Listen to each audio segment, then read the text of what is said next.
Quiero comenzar con un texto que recibía de un querido pastor que me mandaba lo siguiente acerca de sus hijos. Con seguridad, 3 de nuestros hijos adultos han abandonado la fe y las 2 chicas tienen el corazón cada vez más endurecido. La mayor incluso se ha cambiado de nombre y se niega a tener cualquier tipo de contacto con nosotros. Esto lleva ocurriendo ya 5 años. El más joven está en una especie de limbo, pero todavía asiste con bastante regularidad a la iglesia porque mantiene sus amistades allí, aunque también vemos señales de alejamiento en estas relaciones.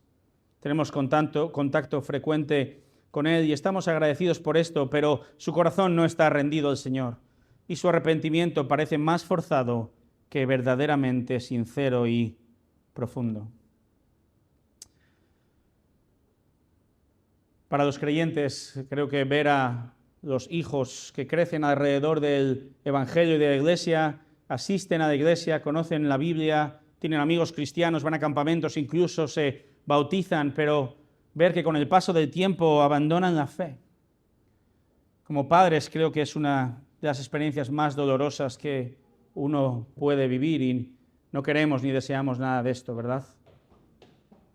Sea con nuestros hijos, pero realmente con todo aquel que hayamos llamado hermano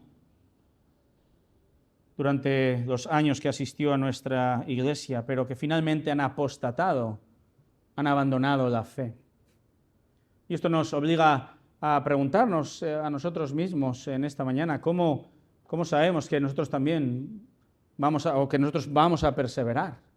¿Cómo puedo tener esta profunda certeza de que vamos a perseverar? ¿Cómo que dentro de 10, 15, 30 años, cómo puedo saber que seguiré firme en la fe? Apocalipsis capítulo 2, versos del 1 al 7 nos presenta una iglesia, la primera de 7 iglesias, en este caso en la ciudad de Éfeso, que sigue existiendo hoy día. Y como hemos leído, esta es una iglesia en principio ejemplar externamente. Una iglesia que servía, que perseveraba, que estaba sufriendo por el nombre de Cristo, que defendía la sana doctrina, la sana enseñanza, que rebelaba a los falsos maestros, aborrecía el pecado. Eran lo que muchos llamaríamos buenos cristianos. Y realmente es cierto, lo era en un sentido. Creo que si hubiéramos visitado esta iglesia, probablemente habríamos querido ser miembros de esta congregación. Pero no es oro todo lo que reluce, ¿verdad? No ocurre en nuestra vida, no ocurre en la iglesia. El contexto, como hemos leído, por eso me permití leer todo el capítulo primero, nos muestra a Juan. Juan está en la isla de Patmos a causa de la predicación del Evangelio. Y un domingo por la mañana, alrededor del año 90 después de Cristo, Juan oye la voz de Cristo y el Señor le dice, capítulo 1, fíjate, en el verso 11 le dice, escribe en un libro lo que ves y envíalo a las 7 iglesias.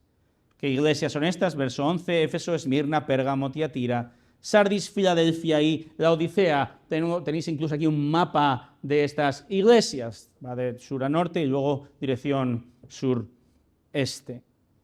Este es un libro que revela, un libro que despliega, que abre el telón de la victoria final de Cristo. Apocalipsis capítulo 1, verso 1, comienza con una palabra muy importante. La revelación. La revelación. Y este libro, hermanos, nos invita a confiar en él. Que pase lo que pase en nuestra vida, por muy terribles que sean las circunstancias en las que nos encontremos, tenemos la profunda certeza de que Cristo ya venció. Así entonces, para el creyente, Apocalipsis es un mensaje de esperanza. Pero al mismo tiempo, Apocalipsis es un libro de advertencia. Es una esperanza gloriosa para los que somos vencedores juntamente con Cristo, pero es una advertencia para el incrédulo. El juez, el guerrero divino, viene a juzgar. Cada carta está dirigida a una iglesia específica, pero fíjate, un mero vistazo de observación al final de cada párrafo, verso 7, capítulo 2, verso 7, dice, el que tiene oído, oiga lo que el Espíritu dice a las iglesias, plural. Verso 11 dice lo mismo. El que tiene oído, oiga lo que el Espíritu dice a las iglesias. Aún en el capítulo 3, la última iglesia en la Odisea, verso 22, el que tiene oído, oiga lo que el Espíritu dice a las iglesias. Esto significa que sí, es un mensaje escrito a iglesias específicas, pero es un mensaje pertinente a todas las iglesias y es pertinente a nuestra iglesia en Santiago de Compostela hoy, 2026. Ahora, yendo a nuestro texto en Apocalipsis capítulo 2, nos va a permitir observar cómo Cristo examina a una iglesia que sí parece ejemplar, pero Cristo examina, la evalúa y nos llama a hacer una pregunta muy importante. Una pregunta que ya nos hemos hecho al principio. ¿Cómo sé que yo voy a perseverar? ¿Cómo sé que voy a perseverar? Desde este texto, el Señor nos da la respuesta y os la doy, como os decía hace un mes y medio, en forma gallega. El gallego responde preguntando muchas veces, ¿verdad? ¿Cómo sé que voy a perseverar? 3 preguntas de Cristo a esta respuesta. 3 preguntas de Cristo a la iglesia que nos ayudan a evaluar la realidad y perseverancia de nuestra fe. La primera pregunta que encontramos desde el texto es la siguiente: ¿afirmas la verdad? ¿Afirmas la verdad o defiendes la verdad? Si te has fijado en la lectura, podemos observar que Cristo comienza elogiando a la iglesia, no empieza corrigiendo. No estamos hablando de creyentes descuidados, ignorantes, de indiferentes. Al menos exteriormente hablamos de buenos cristianos. Y precisamente por esto es que esta carta resulta un tanto inquietante. Porque existe un gran peligro espiritual. Y no estoy hablando de abandonar la iglesia, lo cual es terrible. Pero también puedes permanecer dentro de la iglesia, puedes incluso afirmar, defender la verdad de la palabra, puedes servir y aún así alejarte paulatinamente de Cristo. En cada carta de las 7, antes de sumergirse de lleno en ella, el Señor Jesús dice algo de sí mismo. Cristo se presenta en cada carta de una forma diferente, relacionado con lo que tiene que decir a cada iglesia. Y fíjate lo que dice en el verso 1, capítulo 2. Escribe el ángel de la iglesia en Éfeso: el que tiene las 7 estrellas en su mano derecha, el que anda entre los 7 candeleros de oro. Apocalipsis puede ser complejo, hay que tener un conocimiento grande del Antiguo Testamento, pero gracias a Dios el capítulo 1, verso 20 nos explica. Apocalipsis 1:20 explica que las 7 estrellas son una imagen de los ángeles de las iglesias y los 7 candelabros representan las 7 iglesias, la luz de la iglesia.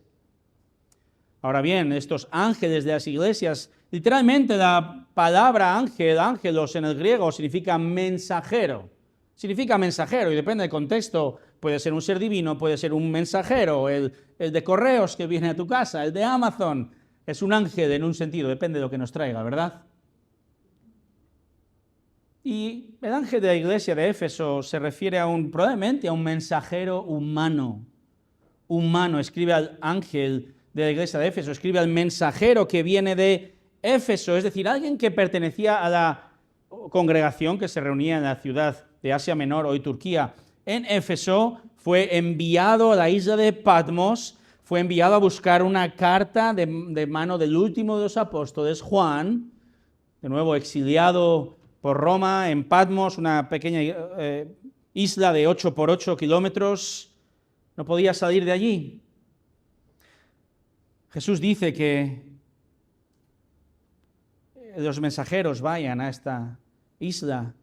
Puede ser un anciano de la iglesia que va a recoger esta carta. También dice que tiene las 7 estrellas en su mano derecha. Esto significa que Cristo controla, Él posee, Él provee para su iglesia. Él es cabeza de la iglesia. Jesús es el Señor de la iglesia, no es el pastor o los ancianos, no. Es Jesús, y precisamente porque la iglesia le pertenece, Él tiene todo derecho de evaluarla, elogiarla, corregirla y, si es necesario, disciplinar a su iglesia. Dice el texto que anda entre los 7 candelabros, esto es que está presente entre sus iglesias. El Señor camina en medio de su iglesia. El Señor ve lo que nadie ve en lo más profundo de la iglesia, esto es, en lo más profundo de tu corazón, si eres creyente. Jesús es dueño y Señor de su iglesia. Jesús es el dueño y Señor y cabeza de esta iglesia local en Santiago. Por lo tanto, ¿no crees que es importante que escuchemos o que leamos con atención su palabra revelada? Vamos a ver entonces qué dice a esta congregación en particular, verso 2. Yo conozco tus obras, tu fatiga y tu perseverancia, y que no puedes soportar a los malos, y has sometido a prueba a los que dicen ser apóstoles y no lo son, y los has hallado mentirosos. Tienes perseverancia y has sufrido por mi nombre y no has desmayado. ¿Qué está diciendo Jesús? Jesús está dando palabras de ánimo a la iglesia. Así comienza, ¿verdad? Yo conozco tus esfuerzos por mantener la buena enseñanza del Evangelio. El Señor está viendo la fidelidad de Éfeso. Ve que su lucha es evidencia de la obra del Espíritu en la vida de estos creyentes. Primera de Pedro, capítulo 4, verso 14, dice, si sois vituperados por el nombre de Cristo, dichosos sois, pues el Espíritu de gloria y de Dios reposa sobre vosotros. Es decir, si sufres por amor a Cristo, muestra la genuinidad de tu salvación. Defendemos la verdad. La iglesia ha trabajado duramente por defender la sana doctrina. Éfeso no se ha rendido, perseveran en hacer buenas obras. Ahora, ¿qué buenas obras específicamente? Verso 2, que no puede soportar a los malos, ha sometido a prueba a los que se dicen ser apóstoles y no lo son, y los has hallado mentirosos. Las obras específicas de Éfeso se refieren a este perseverar en la defensa de la verdad, la defensa acerca de quién es Cristo, la defensa del Evangelio, que es lo que Cristo ha hecho.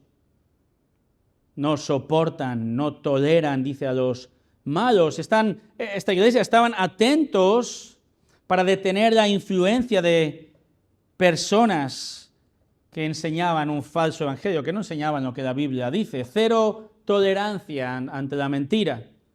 El texto los llama, al final del verso 2, fíjate, se dicen ser apóstoles enviados, pero estos apóstoles traen un mensaje falso. Y el verso 3 dice o enfatiza la perseverancia de esta iglesia frente a estos falsos maestros.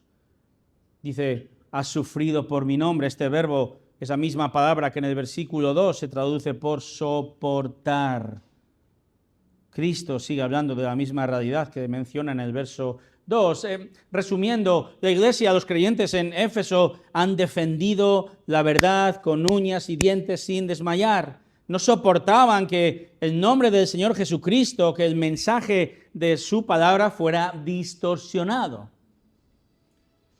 Y aquí está la clave. El creyente no defiende la doctrina simplemente porque le guste discutir. A algunos os gusta discutir más que a otros, ¿verdad? Pero no hemos de defender la doctrina solo porque nos guste discutir y llevar la razón.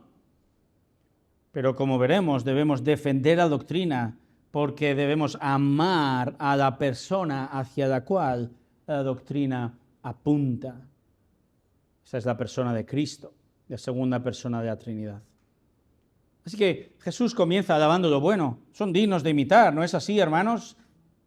Nosotros desde Santiago igualmente debemos y tenemos el llamado de defender la verdad de la palabra ante Todo aquel que por mucho que venga a la iglesia, por mucho que se reúna, por mucho que diga que cree, si cree en un Cristo, en un Dios, en una salvación no bíblica, si cree en una falsa salvación, hemos de defender la verdad.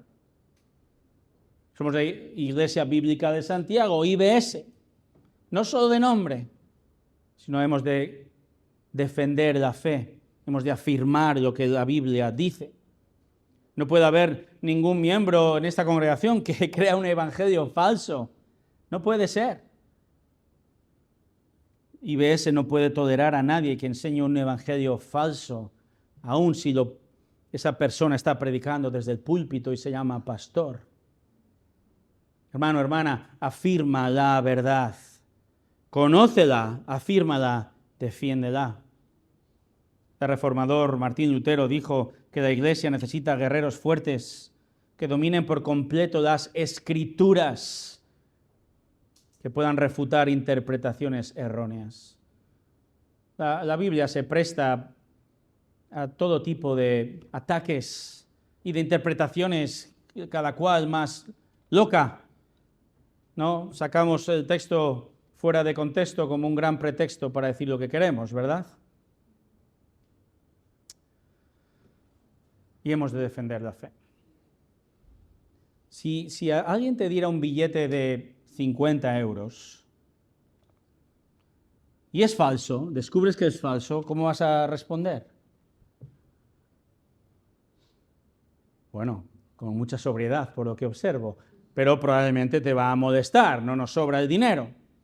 ¿Y qué ocurre si ese billete es de 500 euros? Más todavía. Aquí tengo mi asignación mensual para cine.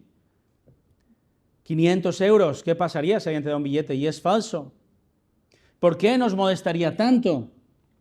Porque entendemos que algo tan valioso para nosotros está siendo falsificado.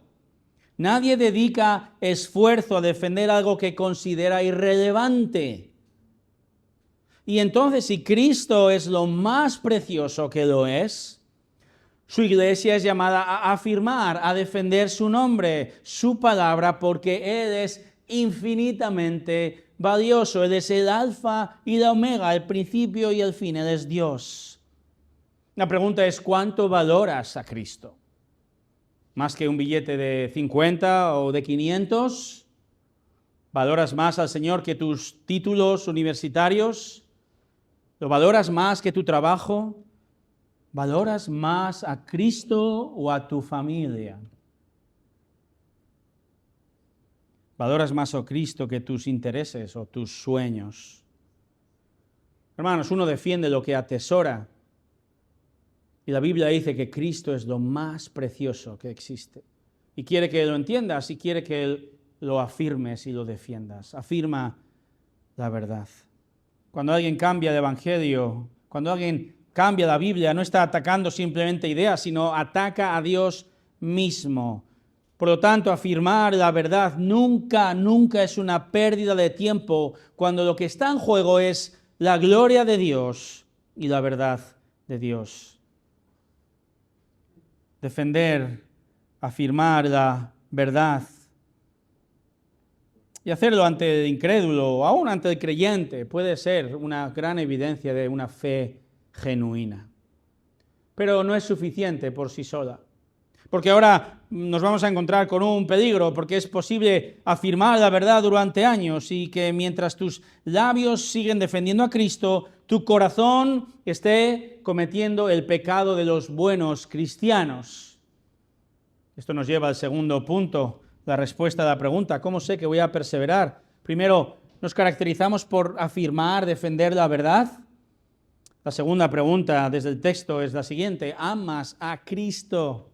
¿Amas a Cristo? Y hasta aquí casi todo parece admirable para esta iglesia. De nuevo, si hubiéramos visitado esta iglesia en Éfeso, probablemente habríamos dicho, ¡qué iglesia más sana! ¡Qué buenos cristianos! Pero ahora descubrimos el pecado de los buenos cristianos. Porque es posible defender correctamente la verdad y perseverar en hacerlo durante años e incluso sufrir por Cristo, y aún así, como vemos en el texto, que Cristo tenga algo grave que decir contra ti. Escucha ahora una de las palabras más sorprendentes de toda la carta, verso 4. ¿Cuál es la primera palabra? Pero. Y pero es mucho pero. Hay un gran problema. Un problema que corre el riesgo de echar por la borda todo el esfuerzo anterior, pero tengo esto contra ti, que has dejado tu primer amor. Hasta ahora todo iba bien, hasta el pero de Cristo, el que todo lo ve, quien todo lo sabe, porque Él está en medio de su iglesia. Jesús elogia la ortodoxia de la iglesia, la defensa de la verdad de la palabra. Ahora, ¿de qué vale todo esto si Jesús tiene algo contra ti? Antes de explicar qué significa que los efesios hayan dejado su primer amor, bueno, hemos de ver este versículo tan mal interpretado, ¿verdad? Jesús no está diciendo que pelear por la verdad y la sana doctrina y mantener el primer amor son contradictorios. No está diciendo eso. No podemos usar este versículo como se usa tristemente para despreciar la defensa de la verdad del Evangelio, para negar la importancia del estudio de la teología de la palabra. No podemos, porque no es esto de lo que está hablando. Recordad, Jesús acaba de alabarlos por defender la fe, por ser buenos teólogos. El problema en esta iglesia no es la teología, la tienen, la afirman como Dios manda. Hermanos, la buena teología nunca es un problema, nunca es un problema. El problema ocurre y aparece cuando tenemos una buena teología, que hemos de tenerla, pero nuestro amor por Cristo es deficiente. Dice que han dejado su primer amor. Ahora, ¿qué es esto? No se refiere a un amor romántico, como si el amor de los efesios por Jesús se ha enfriado. Oh, no siento amor por Jesús. Jesús no dice que ellos tienen que volver a sentir el cariño y la pasión que sintieron por Él al convertirse. O que ya no se aman entre ellos. Es que ya no comemos juntos, ya no hay comunión como al principio de la plantación. Esto no es bueno, pero no es lo que dice el texto. Cuando el texto dice que han dejado su primer amor, es que han dejado de lado el primer y más importante destinatario de su amor. Este lenguaje es un lenguaje de sustitución. Jesús dice, me habéis cambiado por otra cosa. Una cosa buena, teología, defensa, pero me habéis cambiado por eso. El problema fue que ocupó el primer lugar en el amor de estos creyentes. Son palabras duras. Los efesios estaban peleando por la pureza del Evangelio, pero parece que lo han hecho por amor a la verdad de Cristo en vez de por amor al Cristo de la verdad. En otras palabras, la teología, o como lo llamamos la sana doctrina, la sana enseñanza, es buena siempre, pero si ha tomado el lugar de Cristo, si somos teólogos antes que discípulos de Cristo, hemos creado un ídolo de la teología. En palabras de esta semana, la teología eclipsó a Cristo. Habían sustituido gradualmente a Cristo por cosas muy buenas: ortodoxia, sana doctrina, teología, servicio, defensa. Echaban a los falsos maestros, pero paulatinamente toda esta actividad fue sustituyendo a Cristo. Porque su motivación, su mirada, su día a día no estaba en una relación con Él, sino en un mero conocimiento intelectual. Hermanos, este es un pecado sutil y muy peligroso que cometen muchos y buenos cristianos. ¿El qué? Quedar fascinados con todo lo que rodea a Cristo, olvidando a Cristo mismo. Como aquel niño, ¿verdad? Los que tenemos hijos, que le haces un regalo en su cumpleaños o en Navidad. En mi familia, todavía el otro día era el cumpleaños de mi hijo mayor, cumplió 18 años el viernes, y me enviaban por vídeo de Estados Unidos varios regalos, y mi familia es caracterizada en Estados Unidos por hacer unos lazos tremendos, que el regalo está debajo del lazo, ¿no? Entonces pasas una gran cantidad de tiempo abriendo ese regalo. Imagínate a los niños, como nos ha ocurrido, que abren ese regalo muy bonito, ven lo que hay dentro, ese coche de carreras que tanto quieren, le hacen caso durante un tiempo, pero de repente comienzan a jugar con el lazo y el papel de regalo, olvidando lo que verdaderamente importa, que es el regalo de dentro.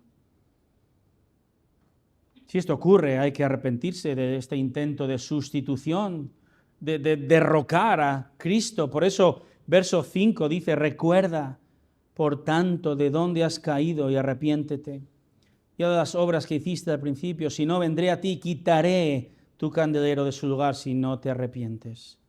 El Señor dice: iglesia, piensa, ¿en qué momento, por qué razón has dejado de amarme a mí, a tu Señor, y me has sustituido por otro objeto, por otra cosa, por otra motivación? Y piensa en esto y arrepiéntete. La iglesia, dice el texto, que debe volver a las primeras obras que habían hecho. Es decir, a esas obras, a esa actividad que hacían cuando Cristo era el objeto directo de su amor, cuando era el centro de sus acciones, cuando Él era la motivación principal de todo lo que ocurría dentro de la iglesia y en su vida rutinaria. Han de seguir peleando por la verdad, pero han de hacerlo con la motivación correcta: amor y devoción por Dios. Imagínate un matrimonio, mi matrimonio, digo esto, no está mi esposa aquí delante. Imagínate que trabajo 12 horas al día, que proveo dinero para mi esposa y mis hijos, que cuido del jardín, que arreglo los desperfectos, que nunca jamás se me ocurriría siquiera pensar en ser infiel a Karen, a mi esposa. Imagínate todo esto bueno, pero imagínate que nunca hablo con ella, que no me apetece tiempo, no me apetece pasar tiempo con ella.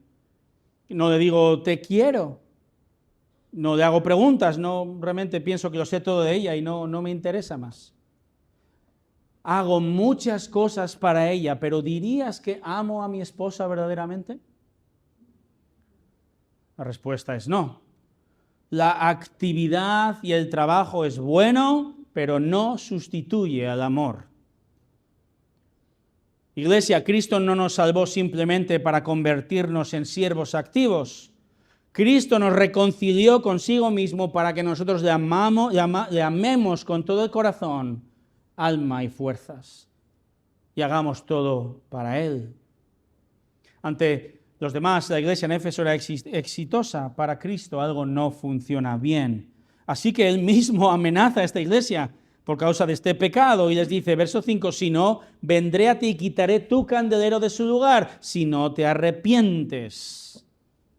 ¿Qué significa esto? Bueno, esto no significa que los creyentes pierdan su salvación, eso es absolutamente imposible. Pero sí que perderán el privilegio de ser el candelero. ¿Qué es un candelero? ¿Qué es un candil? Así un poco los más mayores sabéis de qué estamos hablando, ¿verdad? Una luz, una vela. El Señor quitará a Éfeso el privilegio de ser luz en el mundo. Dejará de reconocer a aquella congregación como un testimonio. En otras palabras, cerrará esa iglesia local. sustituir el amor de Cristo por el amor a la verdad o por el amor al ministerio o por el amor a la iglesia es un pecado serio. Un pecado tan serio que puede llevar a Cristo mismo a disolver una congregación entera. Y hermanos, sin duda deseo, quiero y lucho y trabajo para que mi iglesia sea conocida porque defendemos la doctrina, defendemos la verdad, porque luchamos por la pureza del texto, del Evangelio, para que sirvamos, para que tengamos comunión, amén. Pero yo como pastor debo asegurarme que lo hacemos teniendo en cuenta el objeto de nuestra fe, la razón principal, que es Cristo. Cristo es el Señor. Nada, nada, nada sustituye tu comunión, tu amor, tu prioridad con Cristo. Si Él no es primero, un ídolo es primero. De nuevo, no estoy hablando de sentir simplemente emociones intensas, sino de dirección y la prioridad en nuestro corazón, de responder a la pregunta ¿por qué y para qué o para quién hago lo que hago? Sea en la iglesia el domingo, sea en mi trabajo el lunes. Mira, aprende, ten el deseo de conocer a Cristo, vuelve a Cristo, lee de nuestro Señor en su palabra revelada por el Espíritu Santo, ora a Dios Padre, cultiva una relación personal con el Dios Trino, conócele. Todo lo demás es bueno. La doctrina es fundamental, servir es fundamental, pero el pecado de los buenos cristianos es muy peligroso, porque exteriormente parece que todo va bien, ¿verdad? Vienes al culto, lees, afirmas, defiendes la verdad, sirves, eres activo, sonríes bien, incluso eres hospitalario, pero el pecado comienza a anidar y crecer dentro. El pecado, ¿cuál? De perder el norte, de eclipsar al mismísimo Dios con muchas cosas buenas, pero no la mejor, que es Él mismo. Hermanos, recordad las palabras de Jesús a Marta, ¿os acordáis? Lucas capítulo 10, verso 38, Marta, Marta, tú estás preocupada y molesta por tantas cosas, pero una sola cosa es necesaria. Y María, tu hermana, ha escogido la parte buena, que es sentarse a sus pies, ¿verdad? La cual no le será quitada. Marta estaba muy activa, estaba muy ocupada, y hay que hacerlo, hemos de servir con activismo, con actividad, amén. Pero, dice el verso 40 de Lucas 10, Marta se preocupaba por todos los preparativos y estaba ofendida acercándose al Señor. Dijo, ¿no te importa que mi hermana me deje servir sola? Había cambiado completamente a una mera actividad sin el objeto de su actividad, por la razón por la cual lo hace. Hermanos, Cristo quiere que hagamos todo con y por la motivación correcta, que es su gloria, su persona, es su obra, es su amor por ti y nuestro amor por Él. 2 Corintios 11:3, temo que, así como la serpiente con su astucia engañó a Eva, vuestras mentes sean desviadas de la sencillez y pureza de la devoción a Cristo. Y el Señor nos llama a arrepentirnos de esto si es el caso. Si no vivimos realmente y ponemos nuestra mirada en el Señor, en todo lo que hacemos, es vano. Es vano. Hemos de arrepentirnos y hemos de acudir a la gracia del Señor, encontrar perdón en Él y perseverar en crecer en una relación con Él mientras obramos para su gloria. ¿Cómo sé que voy a perseverar? Llegamos a la tercera pregunta de Cristo. ¿Afirmas la verdad? Número 1. Número 2, amas a Cristo. Número 3, aborreces lo que Cristo aborrece. El Señor aún no ha terminado su evaluación. Tras esta fuerte reprensión encuentra algo más que elogiar en Éfeso. Verso 6, leamos. Sin embargo, tienes esto, que aborreces las obras de los nicolaitas, las cuales yo también aborrezco. El que tiene oído, oiga lo que el Espíritu dice a las iglesias. Al vencedor le daré a comer del árbol de la vida que está en el paraíso de Dios. Jesús termina con una palabra de ánimo a pesar del pecado de Éfeso, de haber dejado de lado al objeto de su primer amor, de haber olvidado realmente a Cristo. Pero el Señor es paciente con nosotros, ¿no es así? Amén. Él incluso ahora los anima a perseverar en su odio contra el pecado. Ellos, como Cristo, dice el texto, que aborrecían las obras de los nicolaitas. Porque, ¿sabes? Amar a Cristo no solo significa amar lo que ama. Amar a Cristo también significa aprender a odiar lo que Cristo odia. No podemos saber con certeza quiénes son estos tales nicolaitas. Hay una tradición antigua que identifica a Nicolás, uno de los primeros diáconos de Jerusalén, según Hechos 6. Lo identifica como el fundador de esta secta, pero hay muy pocas evidencias aparte de la similitud del nombre. Sabemos que eran malvados estos nicolaitas, esta secta. Eran inmorales, promovían la inmoralidad, la idolatría. Lo sabemos porque unos versículos más adelante, cuando el Señor escribe a Pérgamo, capítulo 1, verso 12, llegamos al verso 14, verso 15, vuelve a mencionar a este grupo, los nicolaitas, y los compara con Balac y Balaam. ¿Os acordáis de Balac y Balaam? Números capítulo 22. Balac, el rey de Moab, uno de los enemigos de Israel, quería maldecir al pueblo de Israel. Y para maldecir al pueblo de Israel, de manera demoníaca realmente, llama a un falso profeta llamado Balaam. Ahora, por la intervención de Dios, Balaam no es capaz de maldecir al pueblo de Dios. Pero la historia no termina ahí. Porque unos capítulos más adelante, vemos en el capítulo 31 de Números, descubrimos que Balaam se las había ingeniado para promover, para infiltrar su corrupción en el pueblo de Israel y para mover al pueblo a la idolatría y la inmoralidad.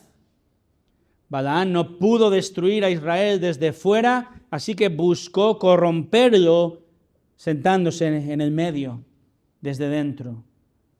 Y ese trasfondo, fíjate lo que dice el capítulo 1, verso 14, dice que la doctrina de Balaam enseñaba a Balac a poner tropiezo ante los hijos de Israel, a comer cosas sacrificadas a los ídolos y cometer actos de inmoralidad.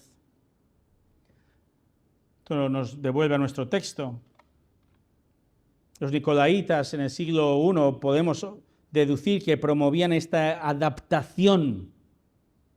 En una ciudad como era Éfeso, rodeada de idolatría, de prácticas paganas, el peligro era adaptar, compatibilizar el cristianismo con aquello que Cristo aborrece. Hacer que el pecado parezca aceptable, normal, compatible con seguir a Cristo. Dice el pastor Kevin DeYoung que la mundanalidad es todo aquello que hace que el pecado parezca normal y la rectitud de Cristo parezca extraña. ¿Os ha pasado? Cuando no estamos caminando bien con el Señor, hemos de cuidar. Los nicolaitas hacían que la inmoralidad pareciese normal, que la idolatría pareciese algo inofensivo, que obedecer a Cristo era algo extremista y exagerado. Pero si tú eres un creyente genuino, no puedes hacer las paces con aquello que el Señor aborrece. No podemos amar el pecado, no podemos justificarlo, no podemos maquillarlo, no podemos ignorar el pecado. Hemos de combatirlo porque amamos a Cristo y Él odia el pecado, por lo tanto, nosotros también. La iglesia, verso 6, aborrece esto y Jesús los alaba por ello. A pesar de su grave pecado, Cristo todavía encuentra en ellos algo digno de elogio, aborrecen aquello que Él aborrece. Esto es un signo de un verdadero creyente. Ahora, hermanos, volvamos a la pregunta con la que comenzamos. ¿Cómo sé que voy a perseverar? Que el Señor Jesucristo nos pone ante el espejo de su palabra y nos pregunta: hey, ¿afirmas la verdad? Hey, ¿amas a Cristo? ¿Me amas?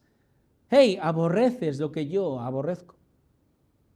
Y cuando Cristo revela nuestro pecado, otra evidencia fundamental de nuestra fe verdadera ha de aparecer.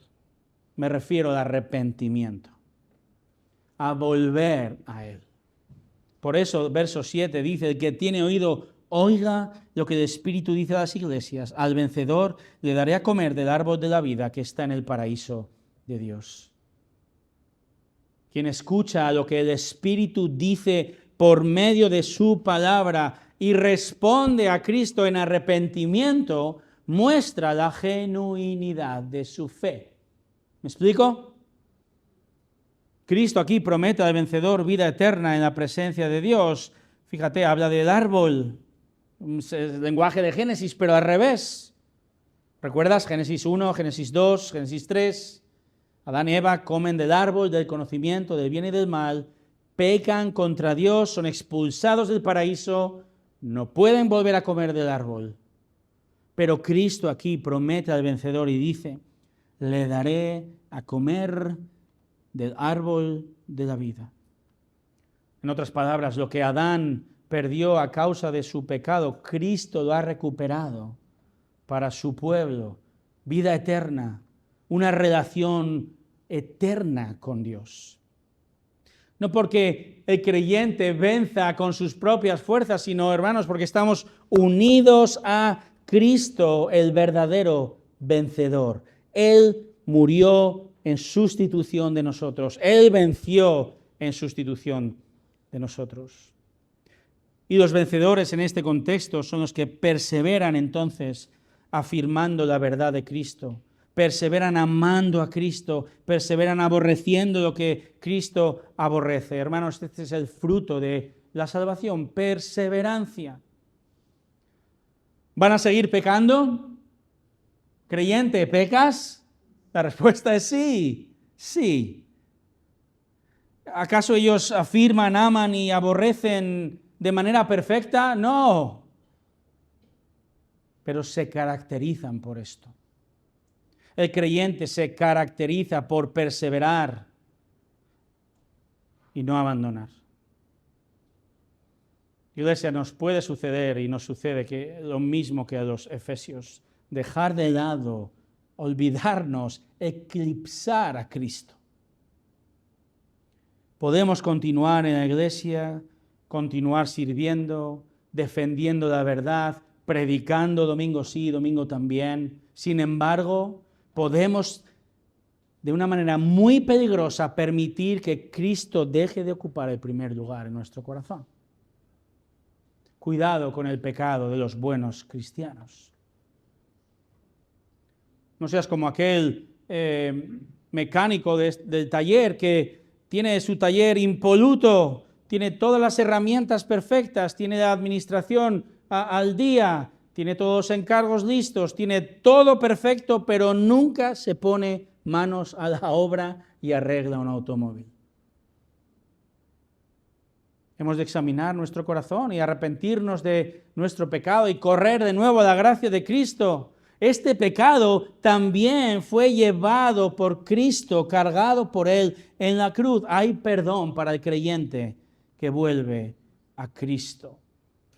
El cristiano que persevera, escucha la reprensión, se arrepiente y sigue adelante un día más. Ahora, cuidado. Porque una cosa es caer en el pecado de los buenos cristianos y otra perseverar en el pecado sin arrepentimiento. Una persona puede afirmar la verdad, servir años, estar completamente integrada en la iglesia, evangelizar y sin embargo perseverar en no amar a Cristo. No es la motivación, son otras cosas. Y resistir continuamente su llamado de arrepentimiento y finalmente incluso abandonar la fe. Y en este caso no estamos hablando simplemente de un creyente que se enfrió. La apostasía, el abandono final puede revelar que aquella fe que parecía genuina nunca lo fue realmente. Por eso no solo es preguntarte, ¿he pecado? o me he enfriado, sino qué hago cuando Cristo me confronta con mi pecado desde su palabra. ¿Cómo respondo a mi propio pecado? El creyente, los miembros de la iglesia de Éfeso que escucharon la reprensión y se arrepintieron, mostraron la genuinidad de su salvación. El creyente que persevera y escucha la reprensión de Cristo, se arrepiente, vuelve a Él y persevera día tras día. Y quizá estás aquí y lo que tú tienes que hacer primero es arrepentirte del pecado de la incredulidad. Dices que crees, o directamente dices que no crees. Has venido más o menos a la iglesia, puedes conocer más o menos la jerga, sabes cómo comportarte, pero tu corazón nunca se ha rendido verdaderamente a los pies de Cristo. Como decía el padre, el pastor de sus hijos al comienzo, tu arrepentimiento es forzado, es superficial, es temporal, no tiene como objeto realmente Cristo y la motivación de su gloria. En tu caso no necesitas simplemente recuperar tu primer amor, no, necesitas nacer de nuevo. Juan capítulo 3.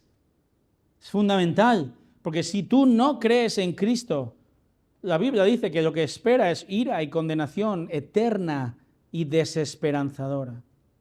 Pero en su gracia, escucha por favor, en su gracia, Jesucristo, Dios mismo, te ofrece hoy la sustitución. Que la muerte que Él sufrió, la ira de Dios Padre que Él sufrió, el infierno eterno que Cristo sufrió, tú no tengas que pasar por ello. Sino, si tú crees en Jesucristo, que es el Hijo de Dios y vino a este mundo y vivió perfectamente y murió en aquella cruz, y sí, fue sepultado, pero al tercer día milagrosamente resucitó siendo atestiguado por cientos de personas. Si crees esto, la Biblia dice que eres salvo. Tu pecado, tu condena, tu infierno, Cristo lo sufrió por ti. Y el Señor te ofrece esta hoy. Arrepiéntete y cree en Él. Iglesia, podemos estar muy activos para Cristo, escuchar muchos sermones, cantar alabanzas, ir a conferencias, discipulados, reuniones, comunión, todo fantástico, hazlo, sigue haciéndolo, persevera. Pero cuidado en no tener tiempo de amar a Cristo, ¿verdad? No tener tiempo de leer su revelación, no tener tiempo de crecer en tu relación con Dios, en obedecerle y amarle con todo tu corazón, alma y fuerzas. Cuidado, Marta, cuidado, Martas. Seamos Marías, seamos activos con el propósito de darle a Él la gloria. Sirvámosle hasta la extenuación, pero sentándonos cada día a sus pies. Y si hoy el Espíritu te ha mostrado que Cristo ya no ocupa el primer lugar, recuerda, arrepiéntete, vuelve a Él, persevera. Persevera no significa no pecar nunca, sino seguir escuchando la voz de Cristo desde su palabra, seguir arrepintiéndonos diariamente muchas veces y volver a Él. Sigue afirmando la verdad, sigue amándole, sigue aborreciendo lo que aborrece. Adora a Cristo. Vamos a orar.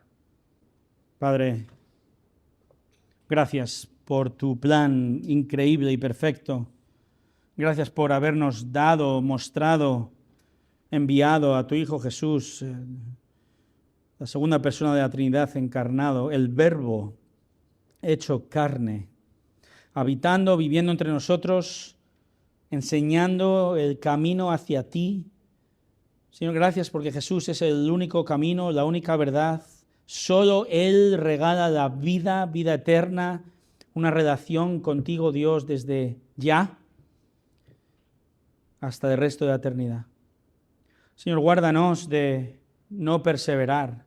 Guárdanos de pecados ocultos, guárdanos de pecados respetables, como dice aquel autor. Guárdanos de hacer muchas cosas y olvidar la motivación principal que eres tú. Queremos escuchar para tu gloria, hablar para tu gloria, cantar para tu gloria, orar para tu gloria, trabajar para tu gloria, educar a nuestros hijos para tu gloria, estudiar para tu gloria, comer y beber para tu gloria, porque tú eres digno, el único digno de adoración. En el nombre de Jesús. Amén.